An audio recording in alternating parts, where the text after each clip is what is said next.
हरियाणा की हर अपडेट के लिए बेल आइकन दबाएं और सब्सक्राइब करें STV हरियाणा न्यूज। नमस्कार, प्राइम टाइम डिबेट में आपका स्वागत है। आपके साथ मैं हूं खालिद हसन। किसान आंदोलन की जंग अब दिलचस्प हो गई है। एक तरफ केंद्र सरकार ने पत्र लिखकर किसानों से बातचीत की तिथि तय करने को कहा है, तो दूसरी तरफ किसानों ने आज से रोटेशन अनशन की शुरुआत कर अपने आंदोलन को तेज करने का ऐलान कर दिया है। वहीं आंदोलन में उस वक्त अफरा तफरी का माहौल बन गया जब एक बुजुर्ग किसान ने जहर खा लिया। हालात ये है कि अब आंदोलन पर सुसाइड का काला रंग भी चढ़ने लगा है।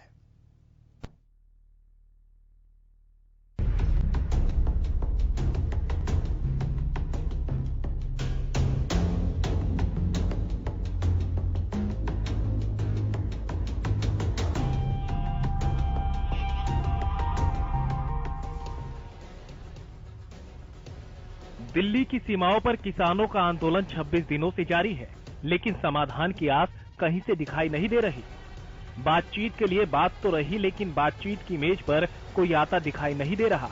हालांकि एक बार फिर केंद्र ने किसानों से बातचीत के लिए तिथि तय करने की अपील की है।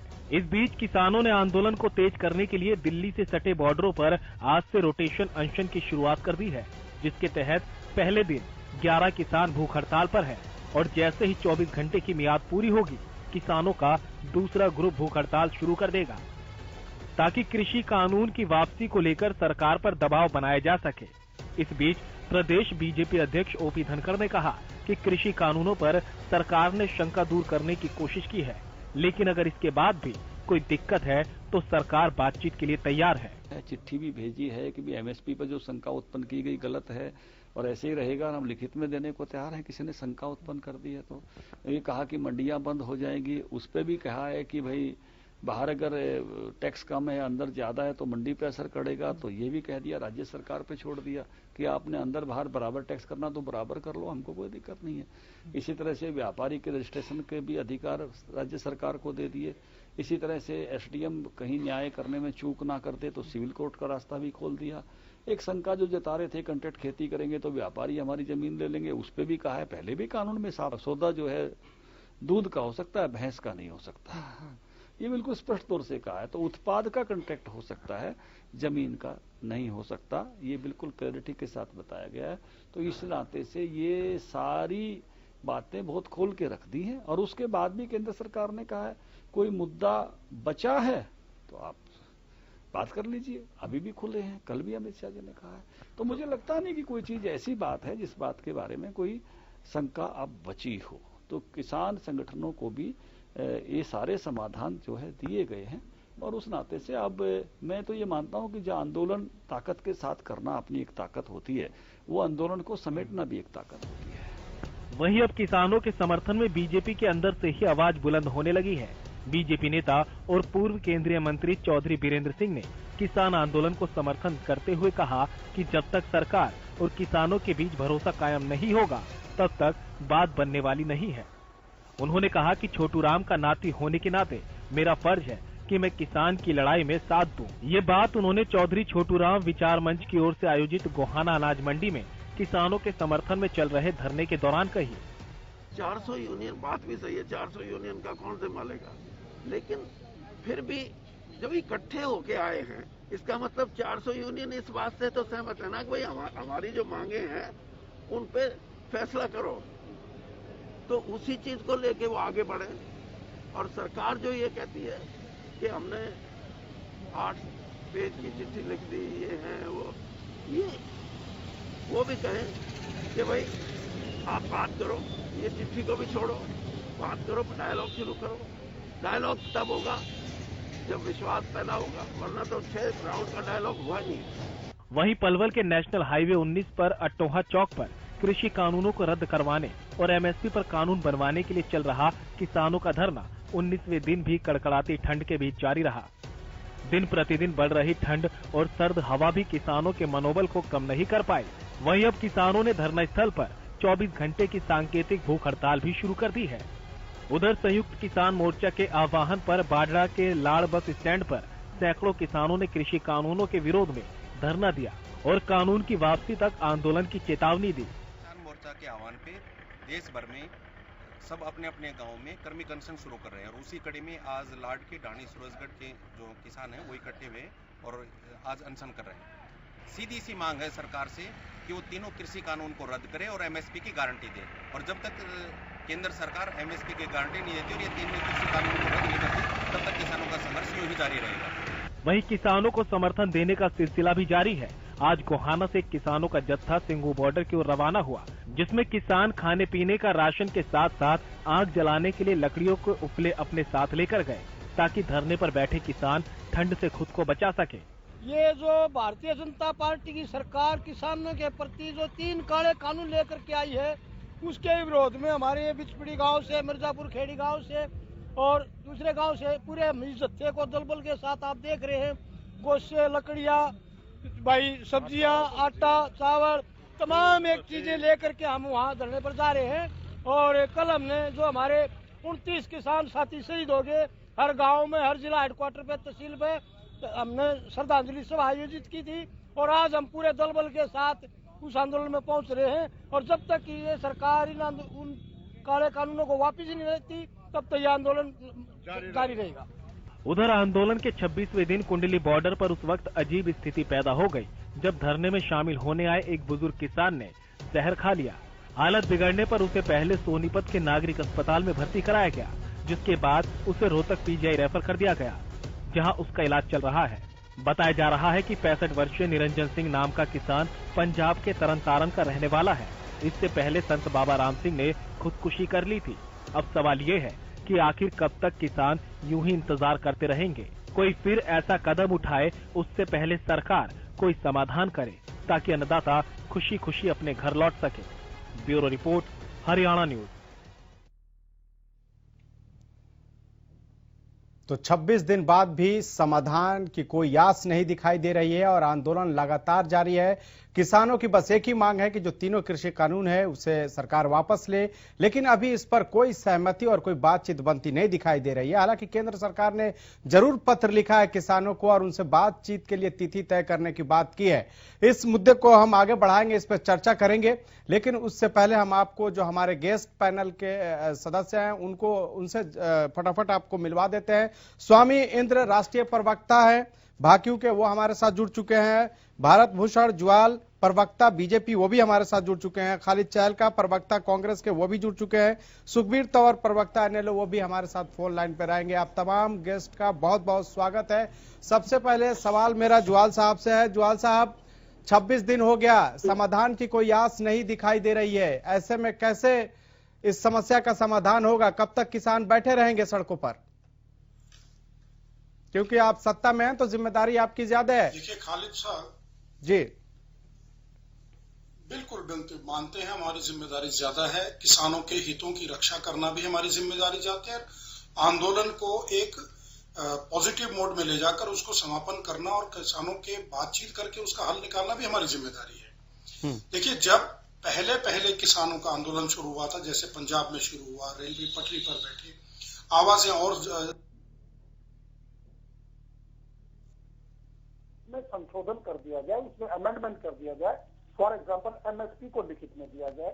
कॉन्ट्रैक्ट फार्मिंग में कॉन्ट्रैक्टर कहीं भी किसान को कोई धोखा न दे, फार्मिंग में कॉन्ट्रैक्टर कहीं भी किसान को कोई धोखा न दे सके, इस तरीके का ड्राफ्ट और इस तरीके का एग्रीमेंट आपस में तय हो।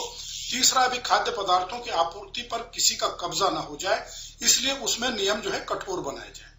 जब ये बातें थी उस समय ड्राफ्ट तैयार हुआ था, नियमावली जो रूलिंग्स ऑफ द लॉ है वो नहीं बनी थी कानून की। लेकिन कानून में हमने ये कहीं नहीं सोचा था कि ऐसी बात आएगी कि हम उसमें कोई छुपाएंगे। लेकिन जब सामने बात आई तो हमने खुल करके कहा कि अगर रिटर्न में चाहिए एमएसपी की बात तो वो मानने को तैयार है। कहीं आपको लगता है कि कॉन्ट्रैक्ट फार्म में कॉन्ट्रैक्टर किसान के साथ धोखा कर रिटर्न नहीं, अब तो ये कानून की मांग कर रहे हैं किसान, वो बनाने को तैयार है। सर, एमएसपी पर किसान जो है तो कानून की मांग कर रहे हैं, तो रिटर्न वाली कोई बात ही नहीं है। मैं ये कह रहा हूँ कि देखिए, आज तक बाबा साहब ने संविधान बनाया, संविधान समिति ने। आज तक उस संविधान में, देश के संविधान में लगभग 120 से अधिक संशोधन हो चुके हैं। जी बिल्कुल। क्या संविधान निरस्त कर दिया गया? समय काल परिस्थिति के अनुसार संविधान में भी संशोधन किए गए, जैसे जैसे जरूरत पड़ी वो किए गए। तो ऐसे ही कोई भी कानून बनता है, कानून के एक एक निश्चित सीमा के और अवधि के बाद अगर उसमें किसी अमेंडमेंट की जरूरत पड़ती है तो उस कानून में किया जाता है। ठीक है स्वामी इंद्र जी, जो हरियाणा में भी जिस तरह से जुआल साहब कह रहे हैं कि इसमें संशोधन की अगर गुंजाइश है इस कानून में तो उसमें संशोधन किया जाए। आप लोग तीनों कृषि कानून को ही वापस लेने पे क्यों अड़े हुए हैं? आप बताएं कि क्या कमी रहेगी, जो बातें बता रहे हैं उनको ठीक है, इनके जो है बड़े नेता इनको समझा रहे हैं, वैसे ही चले बोरिंग का कसूर नहीं है।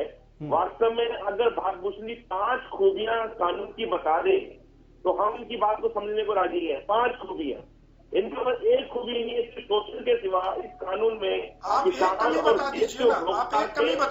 भी नहीं है।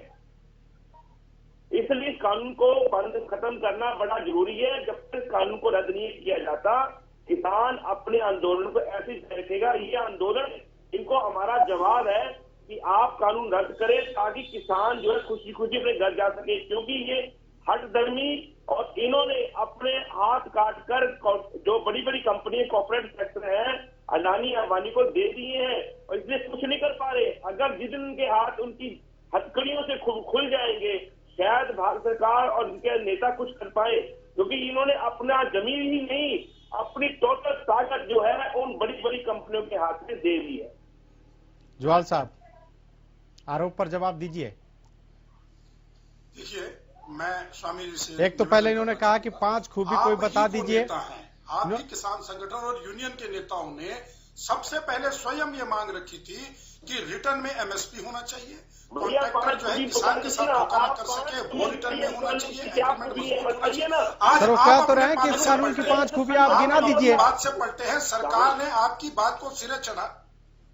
क्या तो रहे हैं इंद्र जी की 5 खूबियां आप गिना दीजिए कानून के। अगर आप कानून में कोई कमी निकाल दें तो मैं उस कमी को ठीक दुरुस्त करने को तैयार हूं। सर कमी तो निकाल रहे हैं, जवाब देने को आप कमी तो निकालिए। कोई कमी तो उन्होंने कितनी गिनाई करने की बात न करके ये कहिए कानून में कमी क्या है। जुआल साहब अगर 5 खूबियां आप गिना देंगे तो हो सकता है कि आज हरियाणा न्यूज के माध्यम से जो हमारे किसान बैठे हुए हैं या फिर जो लोग हैं हरियाणा के या फिर प्रदेश के जितने भी लोग हैं वो इस कानून के बारे में समझ सके, आपका एक मैसेज पहुंच सके लोगों तक।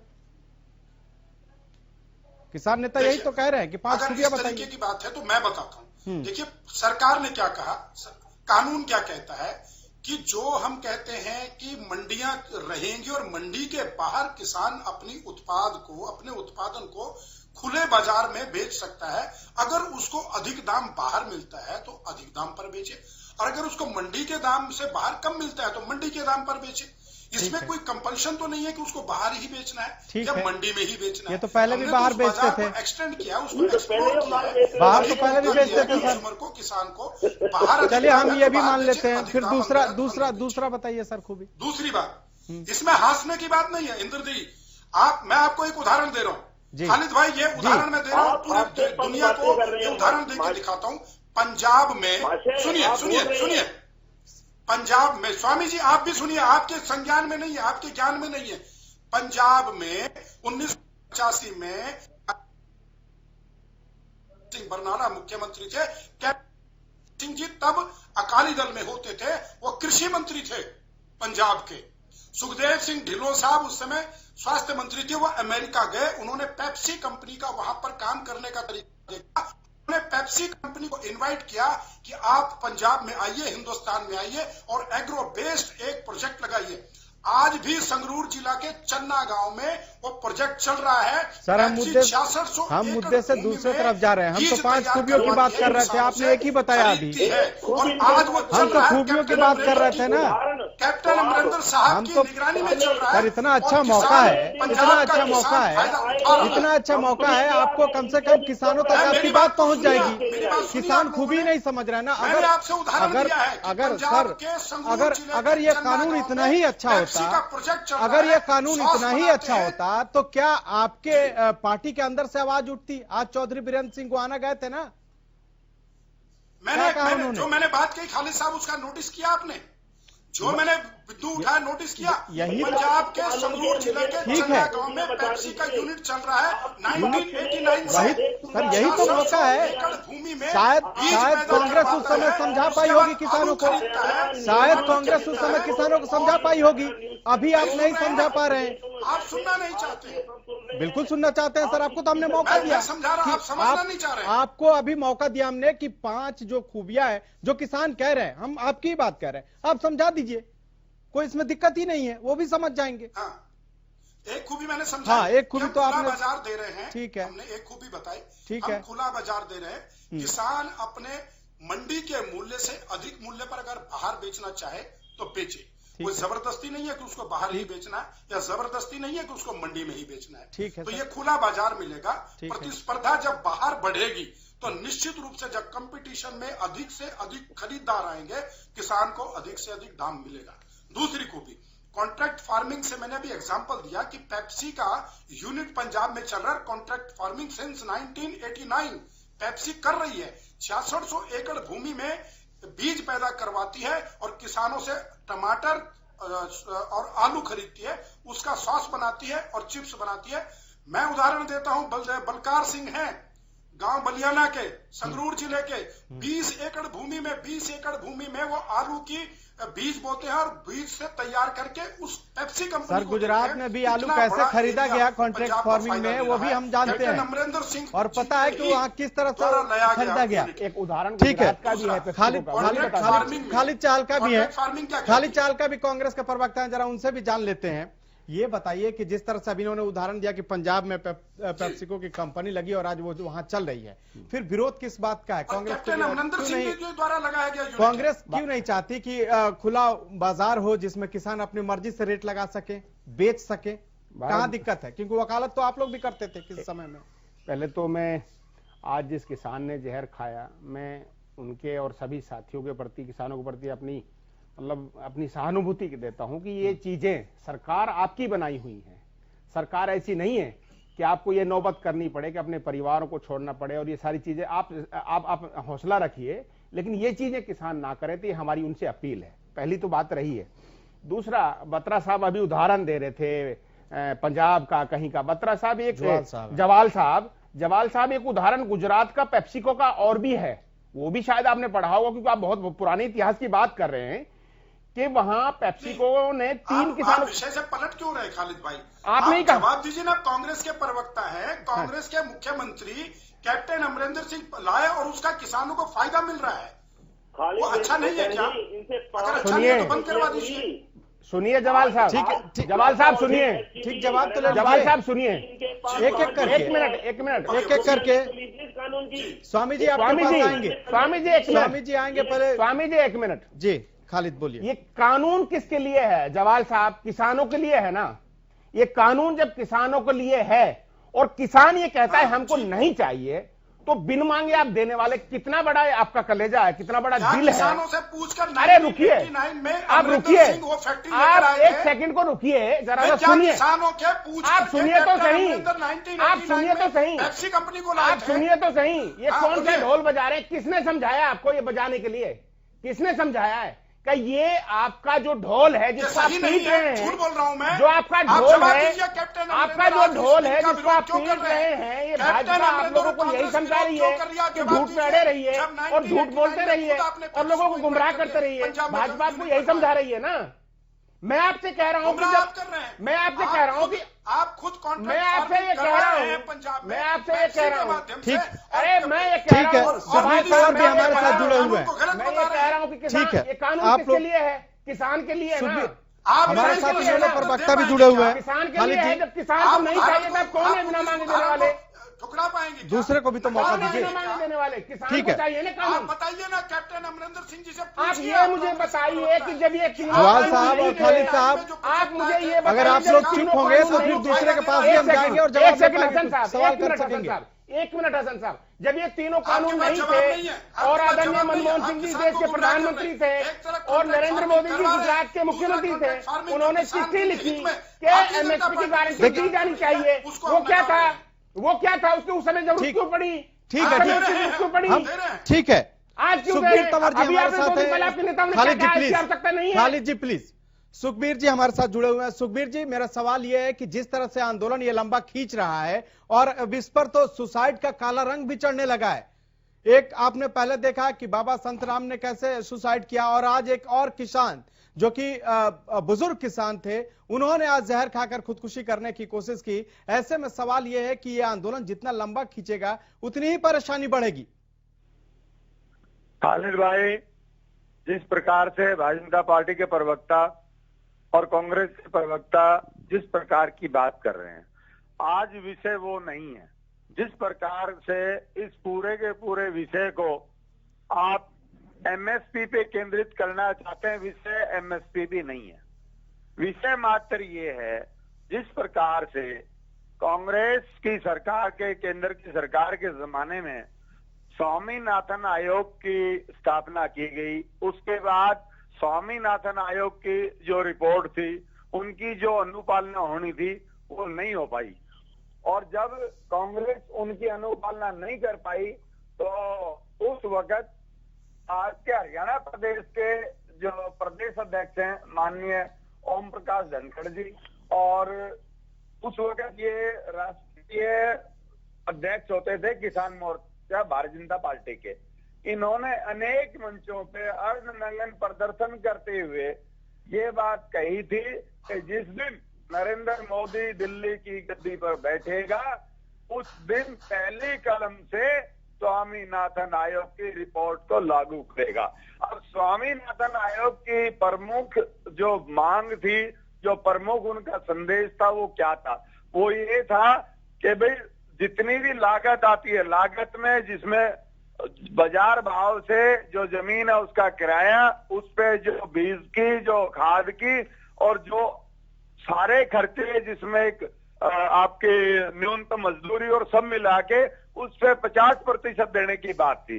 निसंदेह कांग्रेस भी वो उस पे विफल रही, और भारतीय जनता पार्टी ने जिस प्रकार से माननीय नरेंद्र मोदी जी का प्रधानमंत्री पद का उम्मीदवार होने के बावजूद बात जिस प्रकार की बात करी थी, ये दोनों राष्ट्रीय पार्टियां उसमें विफल रही। आज आपके चैनल के माध्यम से मैं कहना ये चाहता हूँ, आप लागत प्लस 50% का लागत प्लस 50% का फार्मूला किसानों की लगभग दिक्कत समाप्त हो जाएंगी। लेकिन ये दोनों के दोनों पार्टियां वो नहीं करना चाहती। ठीक है, हम आपका सवाल ले लेते हैं खालिद जी से। खालिद जी, 2006 में आप लोगों ने स्वामीनाथन कमेटी के आप लोग जो रिपोर्ट आ गई और गठन किया था कि इसमें जो C2+50 का जो मेन मुद्दा था वो देना है, लेकिन आप लोगों ने क्या किया, 8 साल तक रिपोर्ट को दबाए रखा और उसको लागू नहीं किया। सर सुखबीर जी, हम आपका ही सवाल ले रहे हैं ना खालिद जी से।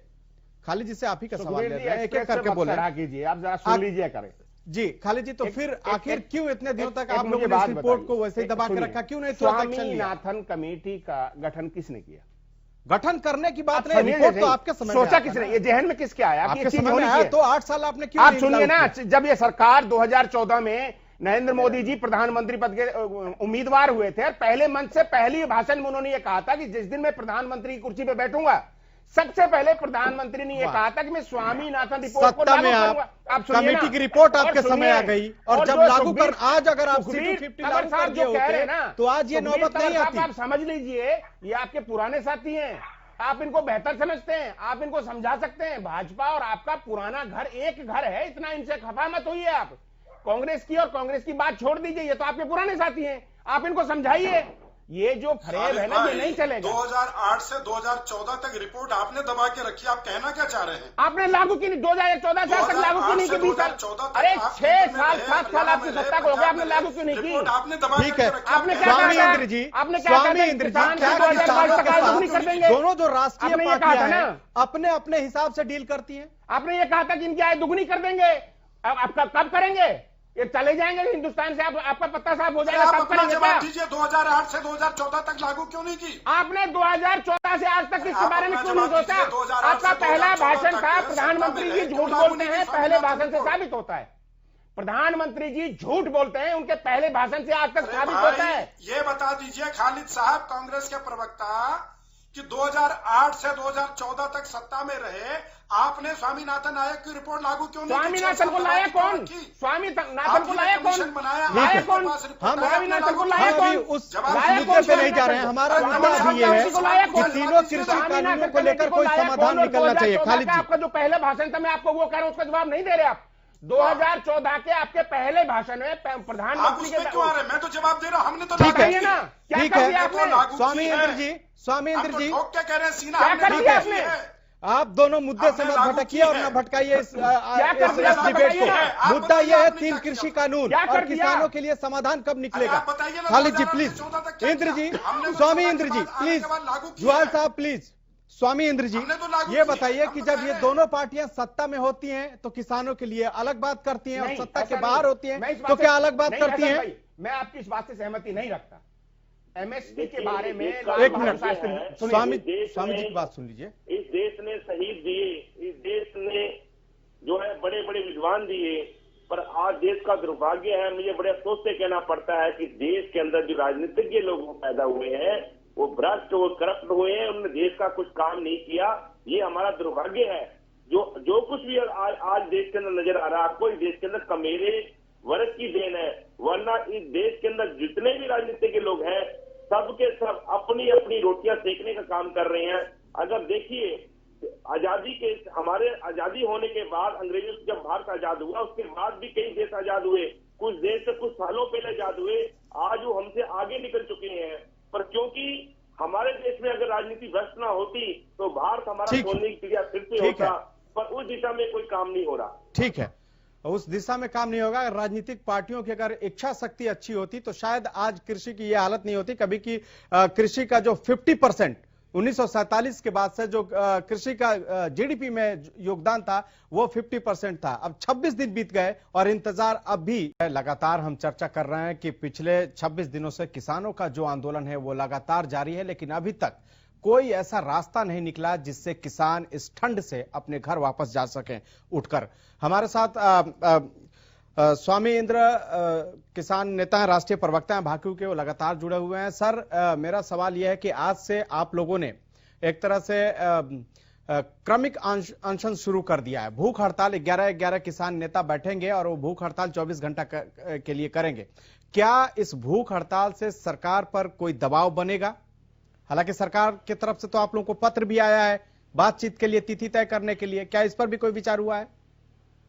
देखिए, राष्ट्रपिता महात्मा गांधी लगातार यही आंदोलन चलाते रहे हैं। सत्याग्रह का जो आंदोलन हमारे प्रेरणा स्रोत है महात्मा गांधी जी, और यही कारण है कि आज देश के जो किसान हैं उन्हीं के बताए मार्ग पे, अहिंसा के मार्ग पर चलते हुए, पंजाब हो, हरियाणा हो, उत्तर प्रदेश हो, महाराष्ट्र हो, राजस्थान हो, आंध्र प्रदेश हो, किसी प्रदेश से जो किसान चला है बड़ा शांतिमय तरीके चला है।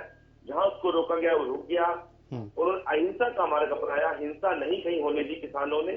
सरकार ने भले कितना भी उकसाया हो किसान को, पर किसान कमेरे ने शांतिपूर्ण धैर्यपूर्वक उनकी तमाम बाधाओं को पार करते हुए आज यहाँ जो धरना दिया जा रहा है, तो इसलिए हम जो है अपना धरना जो है बिल्कुल शांति से देंगे।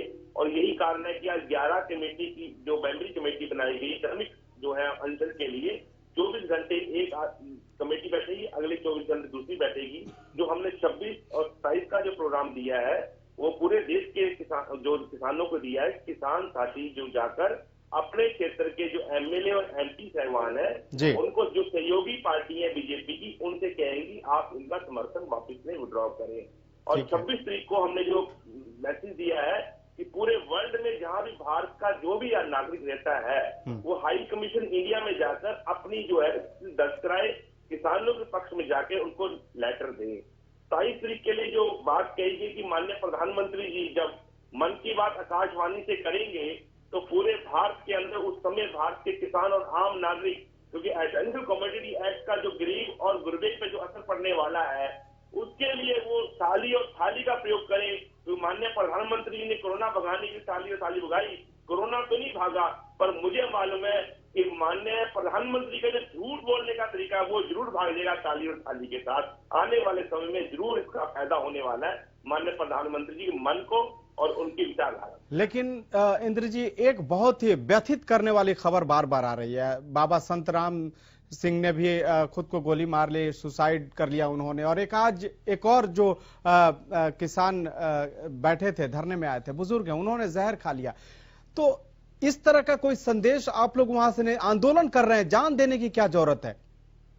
हम तमाम हमारे संयुक्त किसान मोर्चा की तरफ से, तमाम किसान संगठनों की तरफ से किसानों से बार बार कहा जाता है कि भाई आप धैर्य रखें, और क्योंकि धैर्य तब टूट जाता है जब सरकार के ही नुमाइंदे टीवी पे आकर ऐसी बातें बोल जाते हैं कि ये झूठे हैं, ये खालिस्तानी है, इन्हें नासमझ है, ये पागल है, पता नहीं क्या क्या ऐसी बातें बोल जाते। मुझे बोलने में आपत्ति हो रही है, शर्म भी आ रही है। ठीक है, ज्वाल साहब से भी रिएक्शन ले लेते हैं। यहाँ पे हैं ज्वाल साहब। आप इस प्रकार की भाषा का प्रयोग न करें।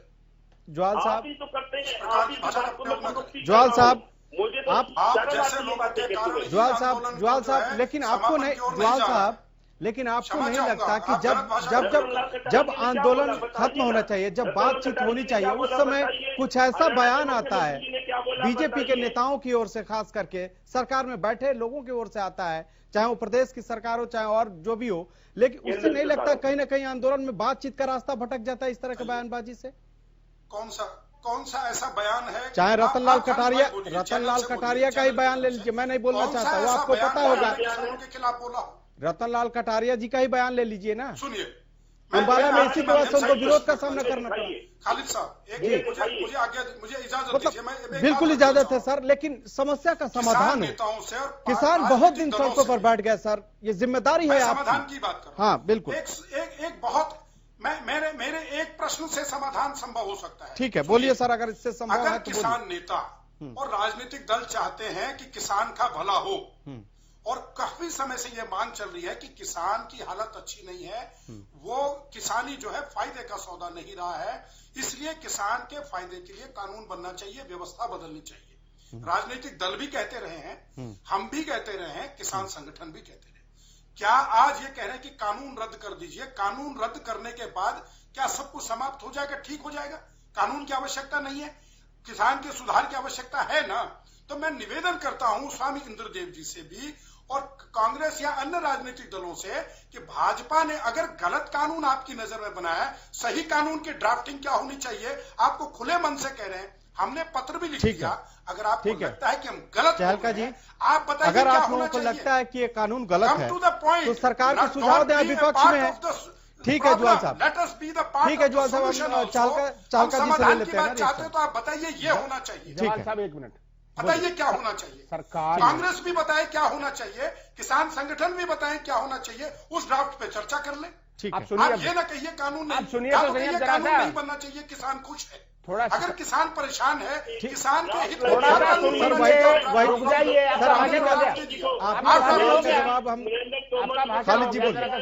खालिद जी बोलिए। अभी तक मैंने गलत प्रश्न नहीं किया, अभी तक आपकी सरकार ने किसानों के साथ 6 मीटिंगें की, क्यों नहीं देते आप?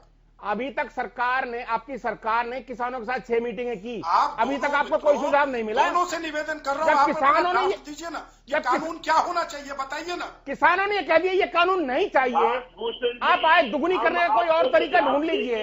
मैं कह रहा हूँ कौन सा कानून चाहिए, कौन सा कानून चाहिए बताइए। किसानों को ये कानून नहीं चाहिए, किसानों को एमएसपी की गारंटी का कानून चाहिए। हमने अपना ड्राफ्ट रखा, आप बताइए क्या चाहिए, क्या सुन लीजिए ना।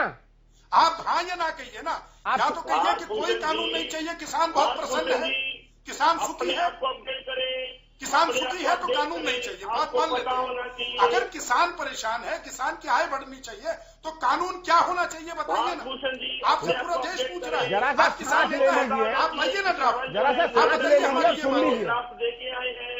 इस पे चर्चा 6 बार हो चुकी है, और जो प्रस्ताव भी जो सरकार की तरफ से जो दिया गया है उस पर भी चर्चा हो चुकी है। किसानों को कहीं ना कहीं दिक्कत है ना ज्वाल साहब, अगर दिक्कत नहीं होती, इंद्र जी अगर दिक्कत नहीं होती तो आपके इतने वरिष्ठ नेता आज गोहाना नहीं जाते। वीरेंद्र सिंह को लेकर आपको क्या कहना है? जिस तरह उन्होंने समर्थन किया है पार्टी में, कहीं ना कहीं दिक्कत है ना इस कानून को लेकर, तभी तो हो गए हैं। जी हाँ बोलिए सर। उससे प्रश्न है? जी सर आप ही से। देखिए, आपके अंदर से आवाज, आपकी चौधरी पार्टी के अंदर से आवाज वीरेंद्र उठने सिंह ने लगी है। कहा अभी कि तक तो किसान का किसान और समर्थन करते विपक्षी हैं। नेता उठाते थे। एक मिनट सुने मैं उत्तर दे रहा हूं ना, आप सुनिए ना। ठीक है। चौधरी वीरेंद्र सिंह जी ने क्या कहा? उन्होंने ये कहीं नहीं कहा कि कानून गलत है। आप बयान को पढ़िए। विश्वास की कमी है। आप सुनिए, विश्वास की कमी है वो कह रहे हैं। विश्वास की कमी है सरकार और किसानों के बीच। ये विश्वास को कौन पाटेगा? काम कर रहे हैं हम किसान। आप बीच में ना बोलिए ना, आप बीच में ना बोलिए ना। ठीक है सर, बोलिए। If you provided me the time, let me speak please. वो तो मैं भी तो बताऊंगा क्या उन्होंने कहा है। बोलने के बाद नहीं कहा कि केंद्र के कानून गलत है। उन्होंने ये कहा मैं किसान का बेटा हूं, किसान का नाती हूं, किसान के समर्थन में खड़ा हूं। भाजपा भी यही कह रही है कि हम किसान के हितैषी हैं, किसान के भले के लिए काम कर रहे हैं, किसान की आय दुगना करने के लिए काम करना चाहते हैं। सुखबीर जी बने हुए हैं, एक मिनट खालिद जी। ठीक है, सुखबीर जी, बीजेपी अपने को किसान हितैषी बता रही है, फिर दिक्कत कहाँ आ रही है? खालिद भाई, मैं दिक्कत ये आ रही है कि स्वामी जी जैसे नेता, कांग्रेस पार्टी जैसे राजनीतिक दल इसका समाधान नहीं चाहते। सुखबीर जी का जवाब दे दीजिए ना। आपने तो बताया चाहते हैं कि आंदोलन। जवाल साहब सुन लीजिए, आपने कहा कि आप किसान हितैषी हैं, तो हम तो वही तो जवाब दे रहे हैं इन लोगों से कि जब किसान हितैषी बीजेपी है तो दिक्कत क्या आ रही है? भाषण चलता है। रुकिए खालिद जी, खालिद जी रुकिए। ना ही दर्शकों को समझ आता है, ना ही इस देश को समझ आएगा। सुखबीर जी बोलिए प्लीज। हाँ सुखबीर जी बोलिए। बहुत विनम्र निवेदन कर रहा हूँ। मैंने पहले जो बात कही, इन्होंने उसको तोड़ के मरोड़ के प्रस्तुत करने का प्रयास किया। अब मैं बहुत ही विनम्र निवेदन कर रहा हूँ कि ऐसी कौन सी मजबूरी थी जब वैश्विक बीमारी चल रही थी, पूरी दुनिया इससे ग्रस्त है। उस वक्त चोर दरवाजे से अध्यादेश के जब किसी भी किसान संगठन ने इस तरह की परिस्थितियों में कोई मांग नहीं करी, जैसे कि प्रधानमंत्री जी ने कहा कि भाई उन्होंने मांग करी, इतने दिन से मांग चल रही थी, लेकिन मुझे नहीं लगता कि कोरोना काल में इस तरह की चोर दरवाजे से कोई अध्यादेश लाने की कोई मजबूरी थी।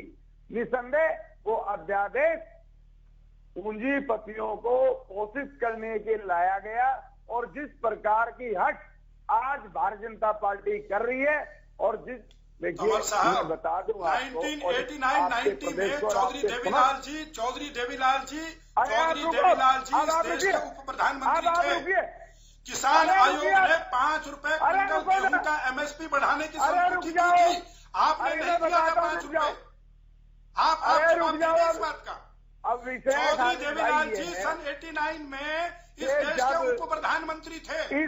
किसान आयोग ने जवाल साहब सुन लीजिए, जवाल साहब सुन लीजिए, आपको मौका देंगे हम बोलने के लिए। जब आप बोल रहे थे तो वो शांत थे, प्लीज। जवाल साहब जवाब वो दे रहे हैं, उसके बाद हम आपके पास आएंगे।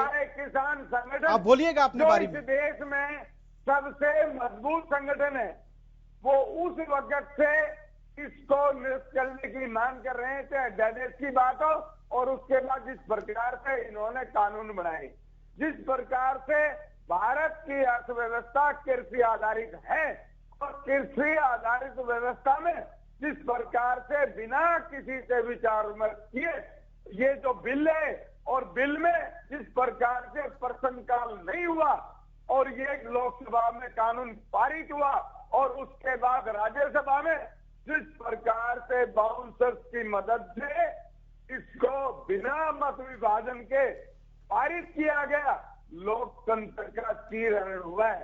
इसके अलावा एक बात और मैं आपके चैनल के माध्यम से कहना चाहता हूं जी, कि संविधान के मुताबिक हमेशा राज्य का विषय रहा है। जिस प्रकार से माननीय मोदी जी ने इन पूंजीपतियों को पोषित करने के लिए जो एक राज्य का विषय था, जिसको छीनने का प्रयास किया है, और जो भारत की संपूर्ण ठीक है, जुआल साहब से अभी रिएक्शन लेते हैं। जुआल साहब, कृषि जो है राज्य का विषय था, क्या उस पे जो राज्य का हक है उस पे एक तरह से डाका डालने की कोशिश की गई है? ठीक है सुखबीर जी, जवाब ले लेते हैं जुआल साहब से। आज इनसे याचना करता है कि तीनों कानूनों को निरस्त करो, और किसानों का अगर आप सही में बना चाहते हो तो एक नया कानून लेके आओ जिसमें एमएसपी का भी उल्लेख हो। ठीक है सर, जुआल साहब जवाब दीजिए। साहब, एमएसपी कितने सालों से चल रही है आप भी जानते हैं, पूरा देश जानता है। एमएसपी को कहीं हटाने का, कहीं निरस्त करने का, कहीं खत्म करने की बात कानून में नहीं कही गई। विषय वो नहीं है, आप कह रहे हैं कि केंद्र का विषय ये है कि एमएसपी स्वामीनाथन रिपोर्ट के अनुसार होनी चाहिए। केंद्र से एमएसपी शुरू हुई है, राज्यों से शुरू नहीं हुई। केंद्र अगर सेंट्रल पूल के लिए, सुनिए ना साहब, सुनिए ना भाई साहब, मान्यवर सुनिए तो सही। आपने तो सारी धारणाओं को बदल करके रख दिया। केंद्र के द्वारा मैंने जो कहा है उसको गलती निकाल दी है। और आपको मैं एक बात चैलेंज करता हूँ, इस हरियाणा में मैं निकाल तो रहा हूँ, आप सुन ही नहीं रहे, मैं निकाल रहा हूँ गलती। एक भी मैं वही कह रहा हूँ, मैं गलती निकाल रहा हूँ आपकी। जो किसानों के हक में हो, एक भी सुनिए तो सही, मैं कह रहा हूँ, आप चुप तो होइए, आप शांत तो होइए। तंवर साहब शांत तो होइए, तंवर साहब शांत तो होइए। आज तक भारतीय पार्टी का एक भी प्रवक्ता ये नहीं बता पाया। अगर केंद्र का विषय नहीं है तो जिसमें किसानों का, तंवर जी प्लीज, आप सुनना नहीं, तंवर जी जवाब ले लीजिए। खालिद साहब चुप कराइए, जवाब ले लीजिए, अभी उनको मौका दिया गया, उनकी बारी है, हमने रोका था आपके बारे में उनको बोलने के लिए। केंद्र का विषय नहीं है और केंद्र कानून बना रहा है, गलत बना रहा है। तो अगर केंद्र कानून बना रहा है और राज्य इसमें स्वतंत्र है अपना निर्णय लेने के लिए, जैसे पंजाब ने विधानसभा बुला करके ये कह दिया कि हम इस कानून को नहीं लागू करेंगे, तो समस्या कहां है? समस्या कहां है फिर? ठीक है खालिद जी, समस्या कहाँ है? इसको मानने को तैयार जब राज्यों के पास ये अधिकार है, वो माने या ना माने, फिर समस्या कहाँ है? ठीक है खालिद जी से जवाब ले लेते हैं। हम इस कानून को लागू नहीं करेंगे। ठीक है, पंजाब ने लागू किया, पंजाब ने इसको मानने से इनकार किया, तो जवाब ले लेते हैं ना इनसे। ये लिखा हुआ है कि राज्य का कोई, तो फिर अगर पंजाब ने मानने से इनकार कर दिया तो पंजाब में आंदोलन क्यों होगा? फिर खालिद चाहलकर साहब से जवाब ले लेते हैं ना इस पे। बोलिए खालिद जी। जवाल साहब एक मिनट, खालिद जी बोलिए। जवाल साहब एक मिनट, जब मैंने ये पहले बात हो चुकी, तंवर साहब एक मिनट सुनना, ये पहले ये आपसे बता दिया, हर डिबेट में लगभग एक बात होती है कि कानून किसके लिए बना?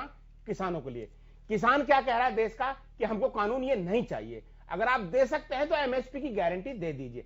दूसरी बात, अगर ये इतना अच्छा कानून होता, इसके पहले भी इस पर कई बार चर्चा हो चुकी है। ये कानून 2005 कई सालों से बिहार में पहले से लागू है। अगर इतना अच्छा कानून होता और वहां किसान की आय इससे दुगनी होती या किसान इससे मजबूत होता, तो आज देश में सबसे किसान बिहार का सबसे पिछड़ा हुआ है। ये कानून ऑलरेडी वहां लागू है, कानून यहां ऑलरेडी लागू है। अगर इतना अच्छा कानून होता तो वहां के किसान को अब तक खुशहाल होना चाहिए था। दूसरी बात आप सुन लीजिए जवाल साहब, दूसरी बात यह है कि आप ये सारी चीजें क्या है, आप फार्मिंग नहीं हो रही है, आप सुनते नहीं है। कॉन्ट्रैक्ट फार्मिंग हो रही है, ये कानून वहां पे लागू है कि नहीं है? हो रही कि नहीं हो रही है? ये कानून वहां पे लागू है कि नहीं है? पंजाब में कॉन्ट्रैक्ट फार्मिंग हो रही है कि नहीं हो रही है? ये कानून वहां पे लागू है कि नहीं है बिहार में? जवाब दीजिए, पंजाब में कॉन्ट्रैक्ट फार्मिंग है कि नहीं है? ये जो आप इधर ले जाते हैं ना। और दूसरी बात यह है कि किसान आंदोलन का समाधान कैसे निकले, उसके लिए बातचीत हो रही है। 6 बार किसानों के साथ मिले हैं। ठीक है, आप 6 बार किसानों के साथ मिले हैं। स्वामी इंद्र जी, में आपको कोई राय मशवरा नहीं मिला? स्वामी इंद्र जी, किसानों की 6 बार की मीटिंग का आप नतीजा सुनने मानते हैं क्या? खालिद जी, आपसे 6 बार स्वामी इंद्र जी, अब आप लोग इस आंदोलन को ऐसा लग रहा है कि आप पूरे देश में एक तरह से फैलाना शुरू कर दिया है। आज गुरनाम सिंह चडूनी पटना भी गए और वहां जाकर उन्होंने किसानों से बातचीत भी की है। यानी कि अब किसान आंदोलन का जो अलग है वो बिहार में भी चलाने की तैयारी शुरू हो गई है। सर जवाब देखिए, ये आंदोलन आप बरकरार बंद करिए ना, आप एक तरफ तो पेप्सी सर एक बार आप लोग मुद्दे से भटक जाते हैं। सर हमारा अभी मुद्दा ये है कि 3 कृषि कानूनों का हल कैसे निकले। किसानों को जो है बहुत बड़ा नुकसान होने वाला है। मैं भागभूषण से पूछना चाहता हूँ, जब ये कानून जी आप गलत कह रहे हैं, आप किसानों को बरगलाने का काम कर रहे हैं। मैं आपकी बात सिरे से नकारता हूँ। आप किसानों को यही बात भ्रांति में डाल रहे हैं। आप बताइए कानून क्या होना चाहिए, आप बताइए ना। आप किसान नेता है, जवाब दीजिए ना। पहले उनकी पेमेंट 14 दिन के अंदर। इंद्र जी बोल रहे हैं, किसान नेता इंद्र जी आपको संबोधित कर रहे हैं। सर मैं भागभूषण जी पूछना चाहता हूँ, क्या भारत के जो किसान गन्ना किसान मैं है, आपसे इंद्र जी कह रहा हूँ, आपने इतनी डिबेट में एक बात कही है कि किसान को ये चाहिए, किसान के पक्ष में ये कानून बनना चाहिए। बोलिए ना क्या कानून बनना चाहिए? ये किसान को जो चाहिए ना, एक मिनट स्वामी जी, एक मिनट, अगर आप समाधान चाहते तो आप बोलते। जवाल साहब, ये बदतमीजी जो है ना अपने तक सीमित रखिए। 6 बार किसान आपसे मिला, इसका क्या रिजल्ट निकला? बोलिए तो सही। अरे 6 बार जो किसान मिला, इसका क्या रिजल्ट निकला? आपकी सरकार को 6 बार इस देश का किसान मिला है, इसका क्या रिजल्ट निकला? आज ये क्यों चिल्ला रहे हैं आप? करीब 26 दिन से किसान बैठा है और अभी तक सरकार को पता ही नहीं चला कि उसे क्या चाहिए। अजीब बात है सब। 6 बार किसान मिले हैं, 26 दिन से किसान बैठा है, 30 लोग लगभग शहीद हो चुके हैं। एक महात्मा ने आत्महत्या करनी है, एक मैच करने की कोशिश की है, और 30 दिन बाद सरकार ये पूछ रही है कि अभी हमें पता ही नहीं है क्या चाहिए वहां पे। गलत है, रद्द होना चाहिए। हमें सब पता है, हम सही कर रहे हैं, आप उस सही पर पर्दा डाल रहे हैं। कुछ नहीं कर रहे, कुछ नहीं कर रहे। आप इस देश के, आपके नेता, आपकी पार्टी, आपकी सरकार देश के उद्योगपतियों के जूतों में पड़ी है। आप बोलिए तो सही, क्या होना चाहिए? आपने भी कहा था, आपका मैनिफेस्टो बोलता था कि किसान के फायदे। आप इतिहास मत पढ़ाइए मेरे को, इतिहास मत पढ़ाइए। आज क्या है, आज को क्या चाहिए? इतिहास मत पढ़ाइए, इतिहास मत पढ़ाइए जवाल साहब। आज किसानों को क्या चाहिए? इतिहास मत पढ़ाइए। आज किसानों को क्या चाहिए? आज किसानों को चाहिए 3 कानून, हमें नहीं चाहिए। एमएसपी की गारंटी चाहिए। आप देश के प्रधानमंत्री मध्य प्रदेश के किसानों को वीसी से संबोधित करते हैं। आपके देश के, हमारे देश के गृह मंत्री बंगाल में जाके चुनाव प्रचार कर रहे हैं, और यहाँ देश का किसान दिल्ली में बैठ के मर रहा है, और आपको पता ही नहीं कि हमको चाहिए क्या, किसानों को चाहिए क्या, आपको पता नहीं है। मैं आपसे पूछ रहा हूं ना, अगर आप किसान हितैषी हैं, आप किसान हितैषी हैं, किसान का भला चाहते हैं। आपने कहा था एपीएमसी से बाहर किसान के लिए मार्केट खुलना मैंने कहा इतिहास मत पढ़ाइए। किसानों ने क्या कहा है आपसे? किसान इस देश का क्या कह रहा है? हमें ये कानून नहीं चाहिए। आपकी अपनी मांग थी, आप क्यों? इस देश का किसान क्या कह रहा है? हमें ये कानून नहीं चाहिए, एमएसपी गारंटी लिखित चाहिए। नहीं चाहिए, किसान को चाहिए। आपने भी कहा था चाहिए, आज आप अपनी बात से मुकर रहे हैं। आपने खुद कहा था तो अपने मैनिफेस्टो में कि एपीएमसी से बाहर मार्केट किसान को चाहिए। आप बाहर क्यों बेचने को तुले? हम बना रहे हैं तो हम गलत। अपने आकाओं के लिए बाहर बाजार सजाने में क्यों तुले, ये बता दीजिए मेरे को। आप कमी बताइए, आप कानून में कमी बताइए। ये सरकार अपने आकाओं के लिए बाहर बाजार लगाने में क्यों तुली है? बताइए कि क्या होना चाहिए। जवाल साहब, मुझे लग रहा है कि कीमत क्या चाहती है? उसकी कीमत क्या चाहती है? अगर किसानों की बलि चाहती है? खालिद जी, अगर किसान ये चाहे कि बाहर भी उस जो एमएसपी फिर यही तो आप यही तो भड़काने का काम करते हैं। कौन किसान चाहेगा? किसान आप ही का है क्या? भारतीय जनता पार्टी के लोगों सीने में दिल नहीं है क्या? दिल भी नहीं है सर, दिल तो है, तो समाधान भी होना चाहिए। हम तो चाहते हैं सर, ये दिल को छोड़ दीजिए। ठीक है, वो है तो बहुत जालिम है। को कोई कार्यकर्ता किसान नहीं है क्या? ठीक है, आपने ठेका लिया हुआ क्या? सुखबीर जी, सुखबीर जी, सर हमारे पास वक्त की कमी है, इसलिए प्लीज फाइनल कमेंट हमें लेने दीजिए। सुखबीर जी, 26 दिन बाद भी आज भी वही किसान है जहां 26 दिन पहले थे। इस देश में उद्योगपतियों से बात सोचने की। खालिद जी प्लीज, आपका बोलने का कोई सुखबीर जी, क्यों? सुखबीर जी आप अपनी बदतमीजी करते रहेंगे, कोई बोलेगा नहीं। ठीक है, खालिद जी ये बताइए, जिस तरह से अभी 26 दिन हो गए इस आंदोलन के और 26 दिन बाद भी कोई हल नहीं निकला, कैसे समाधान हो? इस पर आप लोग लास्ट 30 सेकंड में अपना बात रखिए। देखिए, सरकार ने 6 जवाल साहब हम आ रहे हैं, फाइनल कमेंट आप ही से लेंगे। सरकार ने 6 बार किसानों को बुलाया है और उनका प्रवक्ता बंद क्यों नहीं करवाते उसकी? आप जरा सा अपना बेल्ट बंद कर लीजिए प्लीज, बोलिए। 6 बार किसानों को सरकार ने बुलाया है, बहुत सारी चीजें सामने आई होंगी। सरकार को अब तक समझ जाना चाहिए ताकि किसानों को क्या चाहिए।